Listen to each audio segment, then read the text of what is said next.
રાજકોટના વીરપુરમાં ટ્રક પુલ પરથી ખાબક્યો। વીરપુર જેઠા બાપાના મંદિર નજીક ટ્રક પુલ પરથી ખાબક્યો। સદનસીબે ટ્રક ચાલકનો આબાદ બચાવ થયો છે। રાજકોટના વીરપુરની આ ઘટના છે, જ્યાં ટ્રક પુલ પરથી ખાબક્યો। જો કે સદનસીબે કોઈ જાનહાનિ નથી થઈ। આ ઘટનામાં ડ્રાઈવરનો આબાદ બચાવ થયો છે।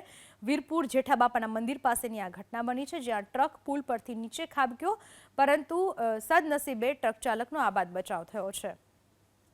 રાજકોટના વીરપુરમાં ટ્રક પુલ પરથી ખાબક્યો।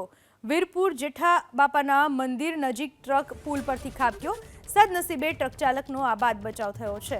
રાજકોટના વીરપુરની આ ઘટના છે, જ્યાં ટ્રક પુલ પરથી ખાબક્યો। જો કે સદનસીબે કોઈ જાનહાનિ નથી થઈ। આ ઘટનામાં ડ્રાઈવરનો આબાદ બચાવ થયો છે। વીરપુર જેઠા બાપાના મંદિર પાસેની આ ઘટના બની છે, જ્યાં ટ્રક પુલ પરથી નીચે ખાબક્યો, પરંતુ સદનસીબે ટ્રક ચાલકનો આબાદ બચાવ થયો છે।